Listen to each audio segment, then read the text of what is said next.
What up, nerds? Shaboy! I'm Jared, and this is Changelog News for the week of Monday, September 22nd, 2025. I would have published this week's episode earlier, but I got distracted trying to prove to Neil from the awesome Neil.fun website that I'm not a robot. I made it as far as level 14, but it took me far too long to find Waldo. You? Okay, let's get into this week's news. An escape route from YAML hell.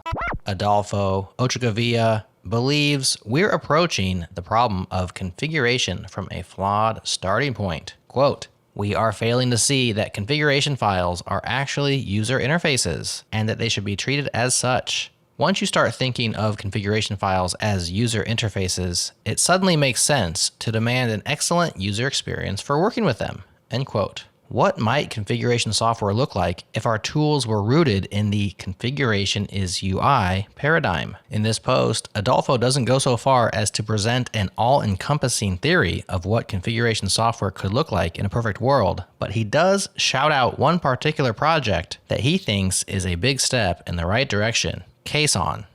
How a non-dev reads beginner tutorials.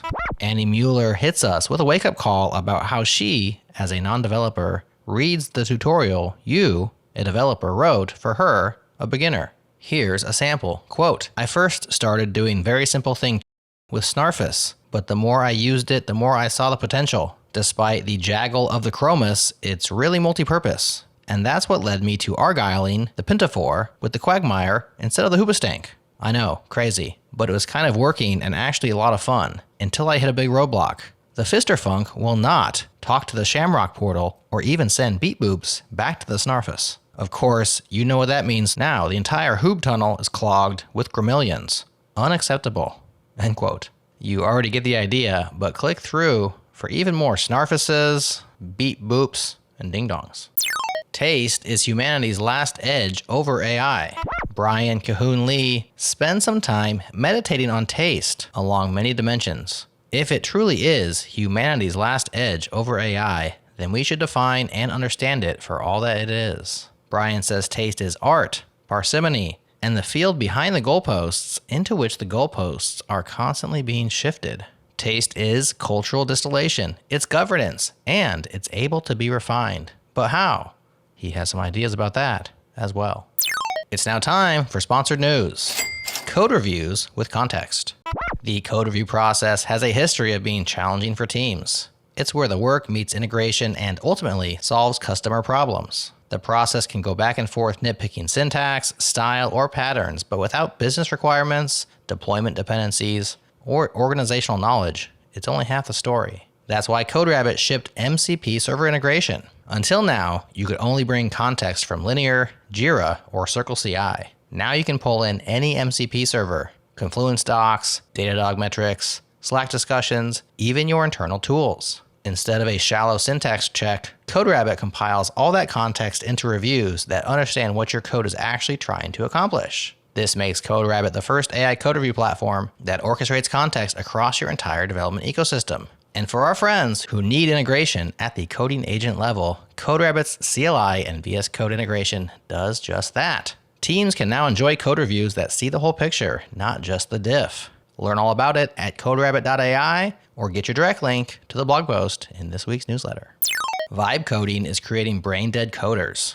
Namanye confesses to using Claude Code to write all of his code for him, and he thinks it's making him worse at the thing he's loved to do for 12 years.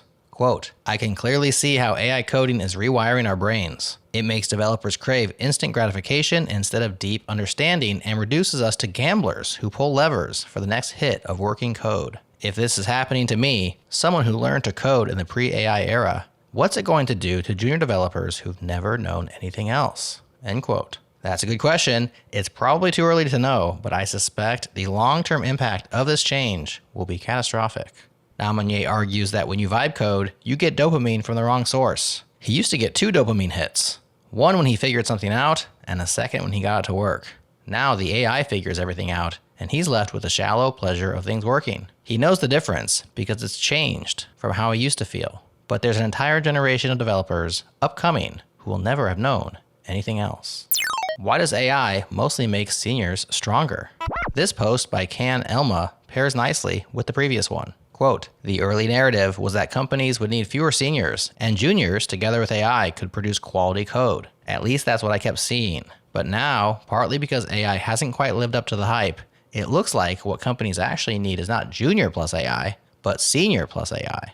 End quote. Can's explanation for why this is playing out is that AI coding tools are good at things that juniors are generally good at, like cranking out code, trying different implementations, validating things, etc., and bad at things seniors are generally good at, like code review, system architecture, spotting security issues, etc. The end result, in his eyes, quote, instead of democratizing coding, AI right now has mostly concentrated power in the hands of experts. Expectations did not quite match reality. We will see what happens next. I am optimistic about AI's future, but in the short run, we should probably reset our expectations before they warp any further.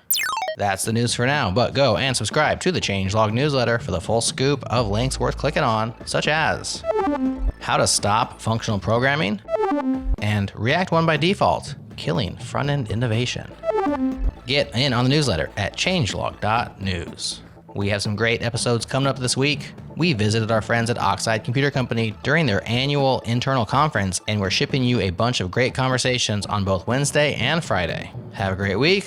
Like, subscribe, and leave us a 5-star review if you dig the show, and I'll talk to you again real soon.